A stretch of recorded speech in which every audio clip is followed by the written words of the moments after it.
When I wanted to execute any of the program, then I require a memory space.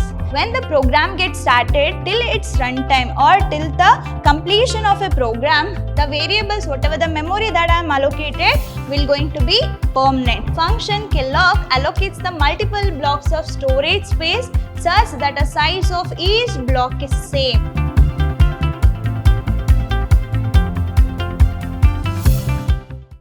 Hello everybody, a warm welcome to one and all. Welcome back to the session 2 of a chapter 1, and we are in the unit 1 and the subject called data structures using C. I am Rohini TS, Department of Computer Science, Vidyashram First Grade College, Temple of Excellence, Mysuru. So today we are going to learn about the dynamic memory allocation topics. So before that, we'll have a quick recap of my previous session. So in the previous session, we had a discussion regarding the introduction part of a data structure.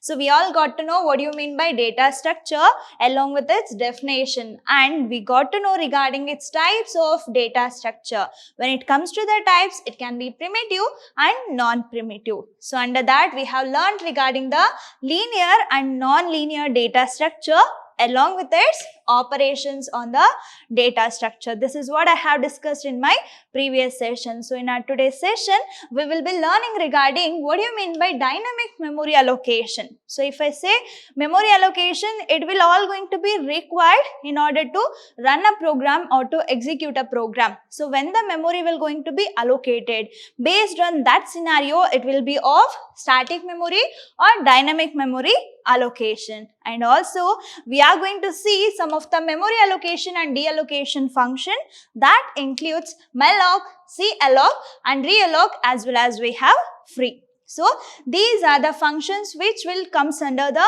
memory allocation and deallocation dynamically. Let me get into the today's session, that is with regarding this static as well as the dynamic memory allocation. So as we all know that if I wanted to run any of the program, so you just imagine you are going to collect the requirement. For example, I wanted to add two numbers. So what are my requirements here? I require two variables A and B, let me consider, and in order to store that value, I am going to take one more variable called either C or sum, right?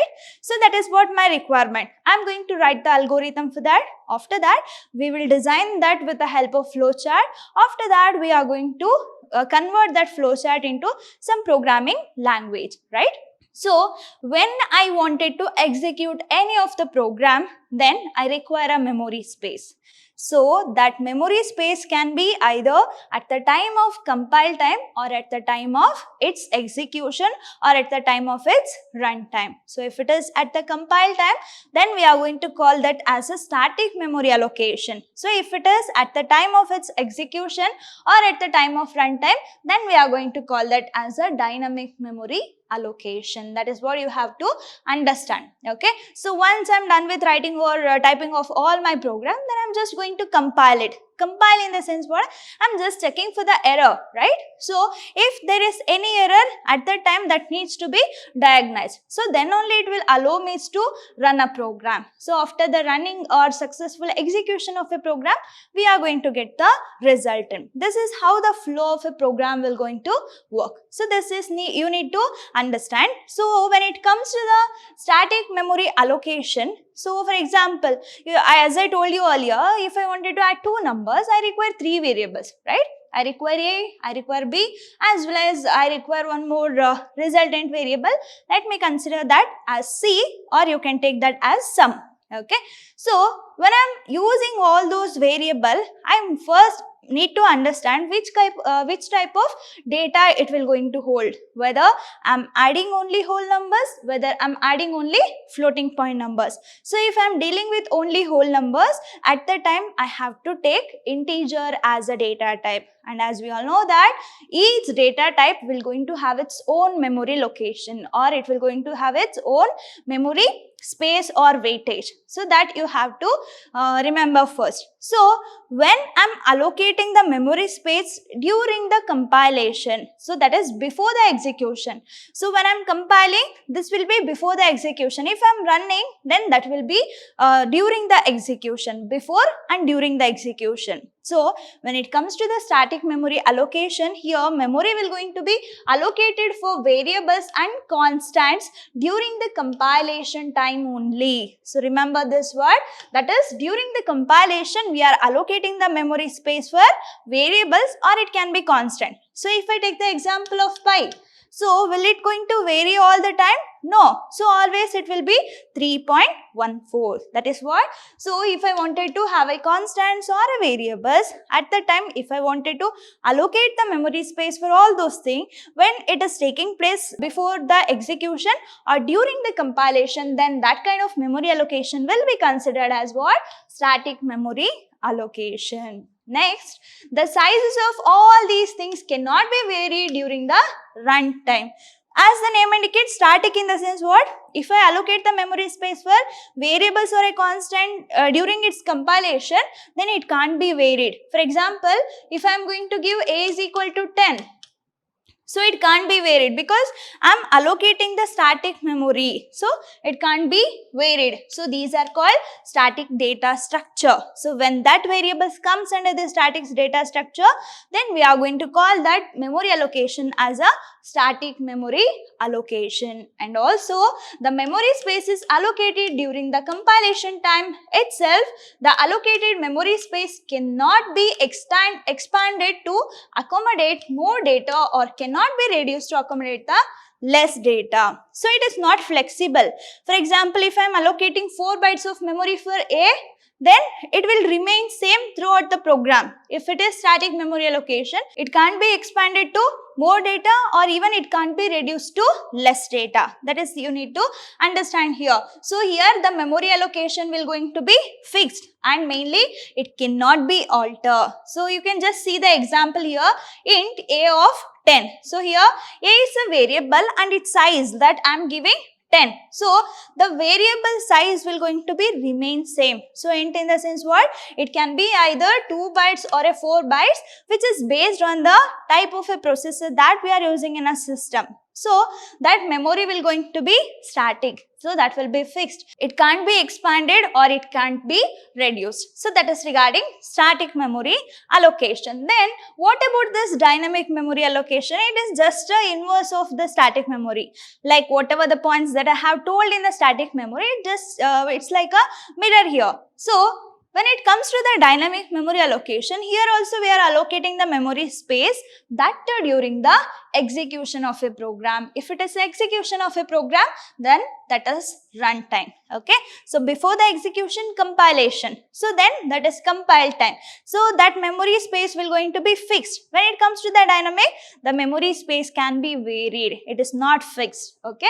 So it is the process of allocating the memory space during the runtime. During the execution or during the runtime, I am allocating the memory space. So this will going to allow us to create the variables of various data types as well as structures of any size and length whenever we require during the runtime. There is no restriction of having any number of the sizes or any number of variables that too during its runtime or during its execution of a program. So there is no restriction over that. So that dynamic allocation will be used commonly in the following data structure wherever we are going to use, where there will be a need of creating or where there will be a need of changing the memory allocation of a variables or a constant during the execution of a program or during its runtime, then we have to go with this dynamic memory allocation. So where in which data structure we are going to use? Mainly in the dynamic arrays as well as in the linked list. So this is the examples or a commonly used data structure which comes under this dynamic memory allocation. I hope you all understood the difference between dynamic as well as static. So here I have a tabular column of difference between these two things. So we'll see the first point with respect to the static as well as the dynamic. What is the first point that I have here? In the static memory allocation, variables get allocated permanently. So when the program gets started till its runtime or till the completion of a program, the variables, whatever the memory that I am allocated, will going to be permanent. So it can't be changed. So I can't expand it or else I can't reduce the memory space, whatever I have allocated, that too with the help of this static memory space. So when it comes to the dynamic memory allocation, here the variables get allocated only if your program unit gets active. When the program is in the state of its execution or at the runtime, then only I can use this dynamic memory allocation. We'll see the second point. Static memory allocation is done before the program execution. As I told, compilation is first and execution will be next. So, before the running time or before the execution of a program, static memory allocation will going to be takes place. When it comes to the dynamic memory allocation, then allocation of a memory will going to be done during the program execution. This is before the program execution. What about the next point? That it uses stack for managing the static allocation of memory. We are going to use a stack data structure. When it comes to here we are going to use a heap data structure in order to maintain this dynamic allocation of memory. And also it is less efficient, because if I wanted to add any of the data or if I wanted to expand the size of a variables, that can't be takes place in the static. But this will be more efficient than the static. Why? Because I can expand the data values. I can expand the size of a variables and constant, even that too during the execution of a program.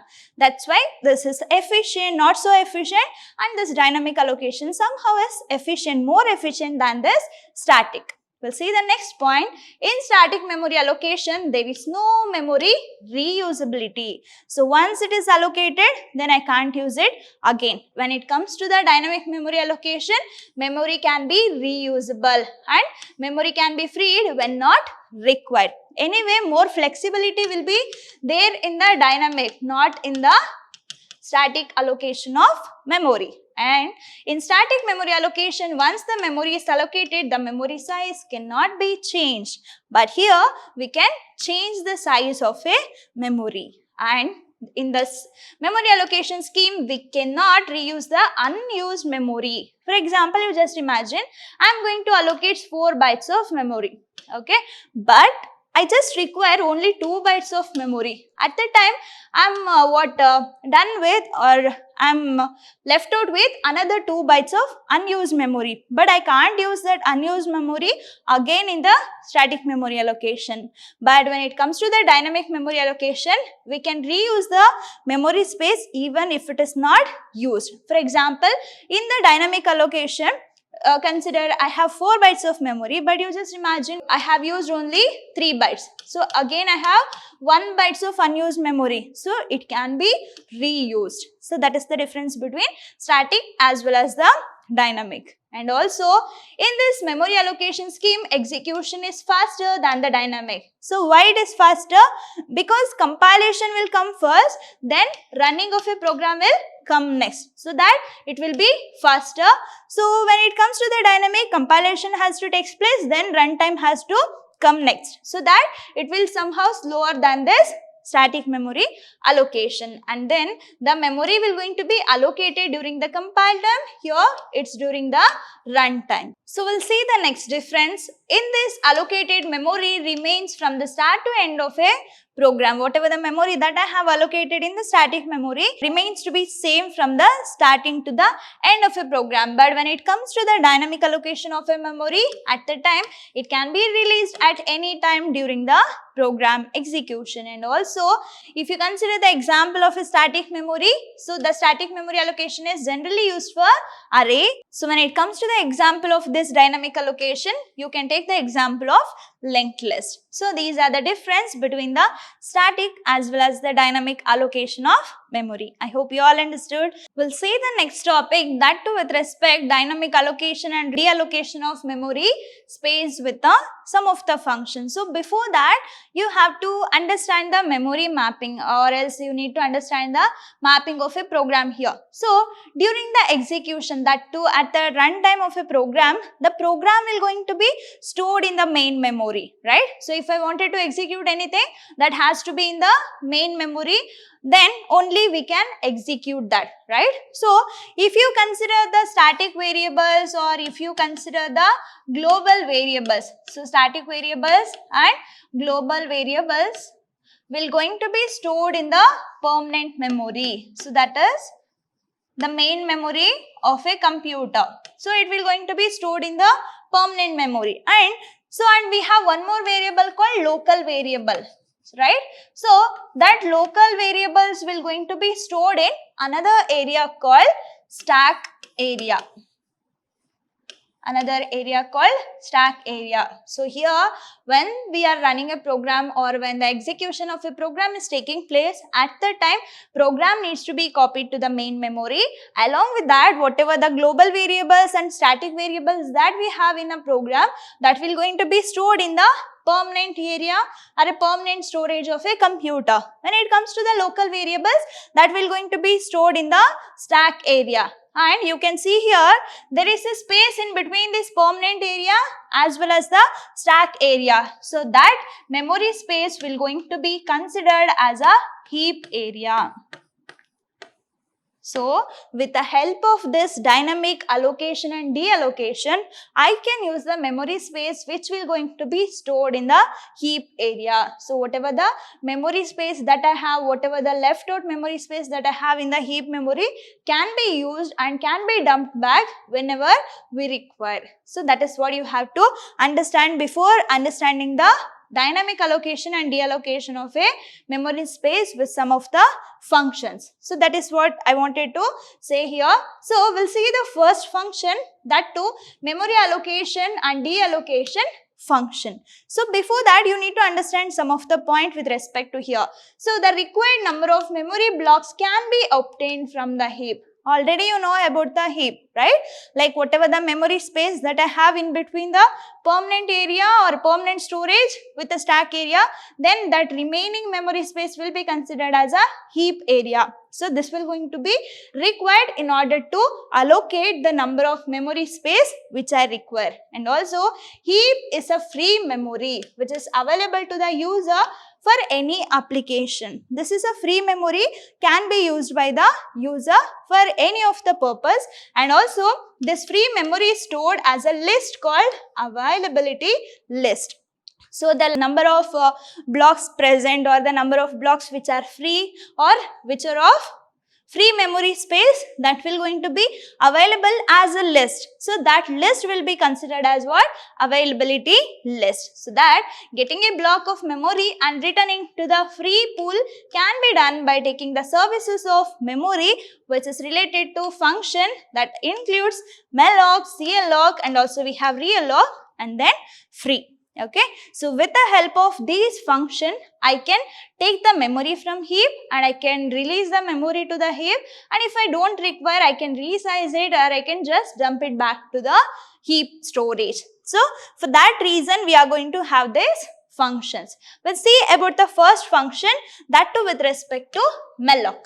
Right, that is memory allocation. So when it comes to the malloc, that is allocating a block of memory. So when I am allocating a block of memory of various size, then we are going to use this malloc. So malloc or malloc, this function reserves a block of memory. What it will going to do? It will going to reserve a block of memory by allocating a specified number of bytes. For example, we have several data types that include integer, float, char, and also we have a bool. So each data type has its own memory storage. So when I am using this malloc or malloc, this will going to reserve a block of memory by allocating the specified number of bytes from the availability list. So it will going to take the memory space from the heap based on the block of memory whatever we required for the program. And also the function allows a program to allocate the memory explicitly as and when required and exact amount of a memory needed. So main intention is what? Whatever the available memory we have, that needs to be utilized in an efficient manner. Like it should not be wasted or it should not be overused. So that is what the main thought of having all these allocation and deallocation of a memory space during its execution. And also when it comes to the syntax, so here PTR is equal to data type star, that indicates the pointer variable we are using. When it comes to the pointer, we are working with dynamic allocation of a memory. Already you all know about the pointer during your PUC. So as of now, you need to understand all these functions. And also we have malloc of size. So here I need to specify the size. So then what do you mean by PTR here? That is a pointer variable. It is a pointer variable of a type data type. So here if I am going to specify it as a float, then the pointer variable will be of float. And also we have a data type that can be any of the basic data type, and it will going to be used to define the type of a data that I wanted to store. And also here size specifies the number of bytes that I require. So here you can see the example, pointer is equal to int. So which kind of data type I am using? I am using integer star malloc of size of int into n. So as we all know that when we are using this malloc or a memory allocation dynamically, at the time it will going to give the specified blocks of a memory. So for example, here we have a n. So you just imagine I am going to use n value as 3. So I am allocating n as 3, and also we have integer. So consider integer is of 4 byte. So here if I multiply the size of an integer with the number of blocks that I require, then it will going to give me the multiplied or combined value of these two. For example, integer is of 4 byte and I wanted to have a size of 3 block memory. So then 4 into 3, it will going to allocate 12 byte of a memory space. So that you have to remember with respect to this example of malloc. So that 12 bytes of memory will going to be allocated for this pointer variable. So the variable which is of a first variable of this 12 bytes of memory space, then we are going to have a first address of the variable first is called PTR of 0. So this will going to show me the memory address of first variable, then it will be easy for me to get to know the further allocated space. So this is the example as well as the syntax. I hope you all understood regarding malloc. We'll see about the next function, that is calloc or calloc. So allocating the multiple blocks of memory. So there I have used the specified number of memory. Here we are having multiple blocks of memory, right? So that calloc, this function is also used for allocating the memory space which is requested by the user. So if you consider the malloc and calloc, so here you just need to analyze the slight difference, right? So when it comes to the malloc, so there it will going to allocate the number of bytes that I am going to request it. So here also I can get the multiple blocks of memory space and each block will going to have a same size. That is the difference, right? So the function calloc allocates the multiple blocks of storage space such that the size of each block is same. So for example, if I have a 4 into 3, so in the same way I can have 3 blocks here and each block will going to be of 12 bytes. So that is what the difference between malloc as well as the calloc here. So that each byte allocated memory space is initialized to 0. It will going to point to the first variable of a allocated space. So that here calloc stands for contiguous allocation of multiple blocks. So what do you mean by calloc here? That is contiguous allocation of multiple blocks. We'll see its syntax now. Before that, the function calloc returns a pointer to the newly allocated block. The total number of bytes allocated is equal to n into size. N into size. For example, consider n is 3. I require 3 blocks of memory space here, and if I am using a data type integer, it is of 4 bytes, right? So 4 into 3, it will be 12. So for each block, it will going to allocate 12 bytes of memory space. And also, each location in the allocated memory is initialized with a value 0. So all value will be initialized with 0. Then I have to allocate and deallocate the memory space based on my requirement. So that at the time, if n of space does not exist for the new block, or if the n is 0 or even size is 0, then it will going to return null. So if the n value is 0 and whatever the size that I am going to specify with respect to the data type is 0, at that time it will just going to return that variable value as null. We'll see the syntax, then you can understand here.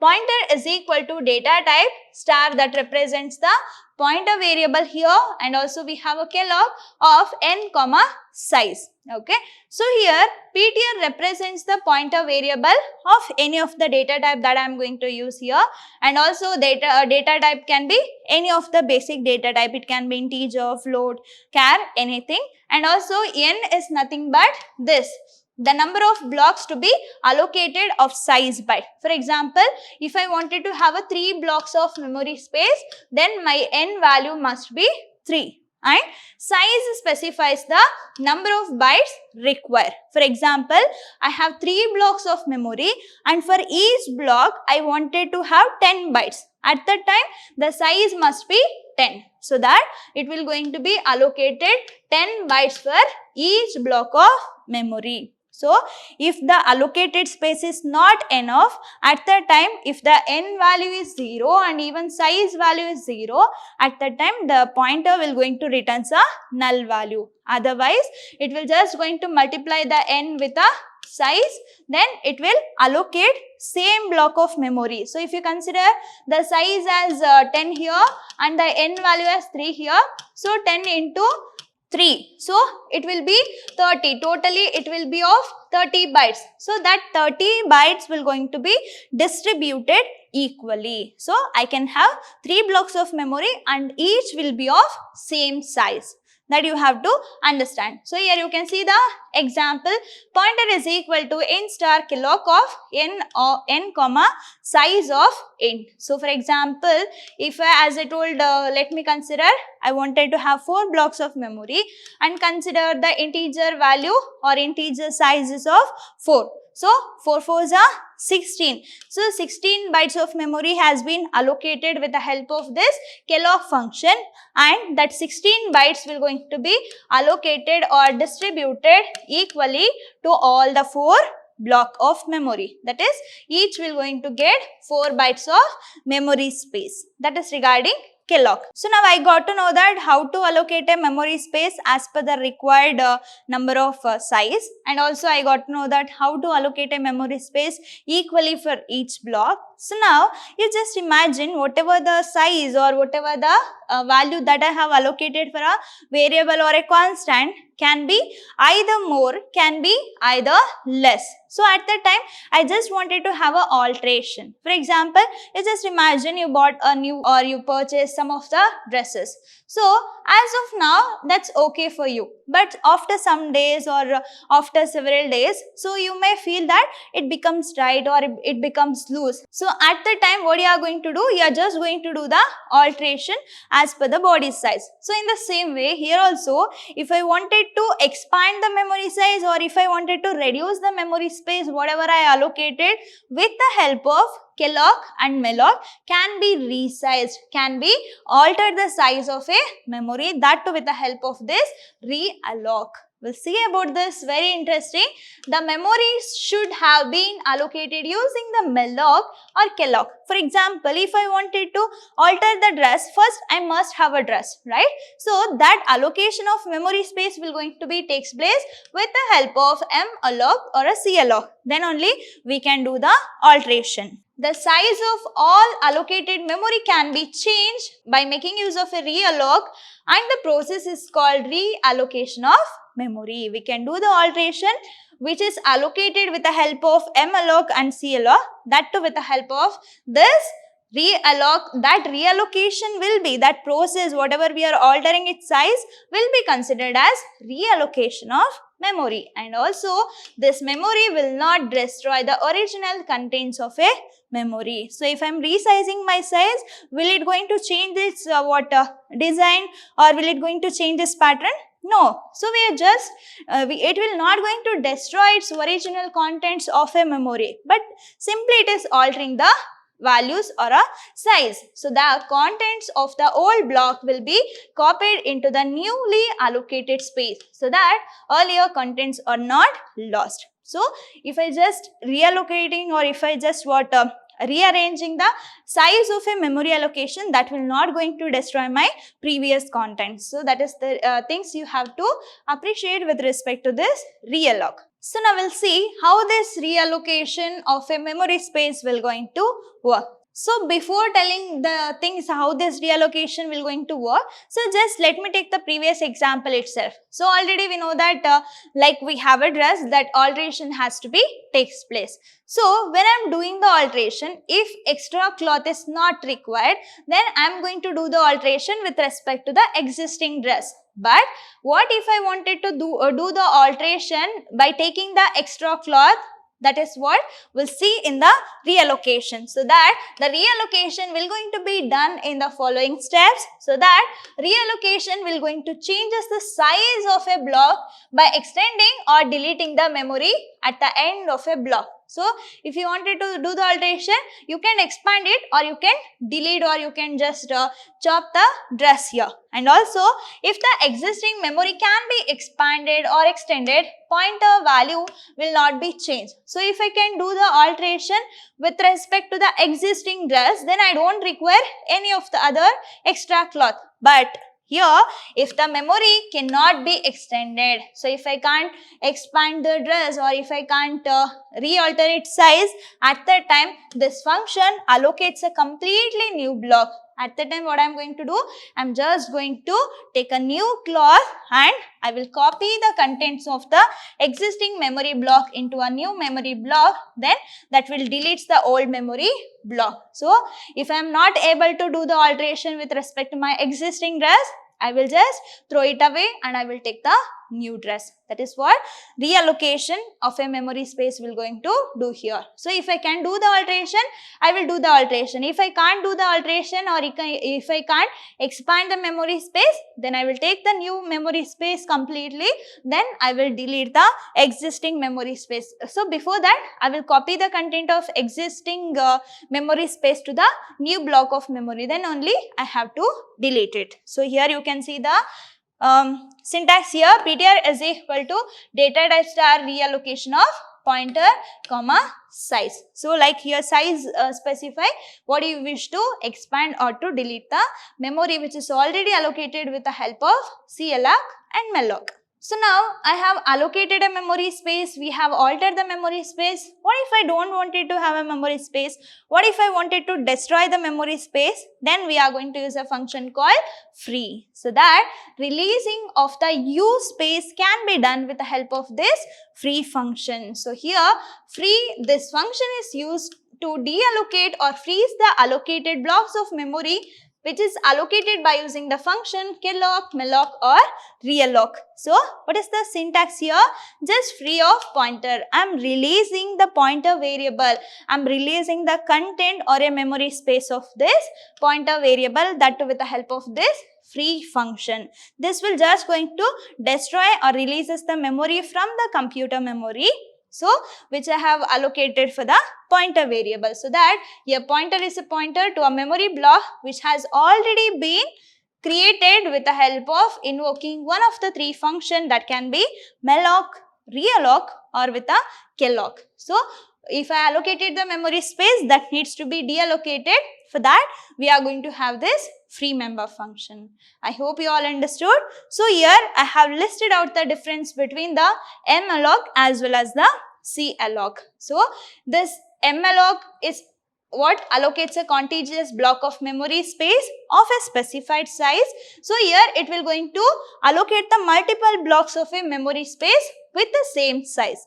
So here it can be varied. So here it can be of same size, and also allocated space will not be initialized, but it will be initialized to 0, and also no initialization takes place. Time efficiently is higher than the Kellogg. So here time efficiency will be high. So if I wanted to initialize the variables value with 0, then it will be expensive. So that Kellogg is slightly more computationally expensive. So along with that, here you can see the syntax of malloc as well as the calloc. I hope you all understood regarding its dynamic memory allocation and deallocation with some of the function that includes malloc, calloc as well as realloc, and in order to release that we have a free.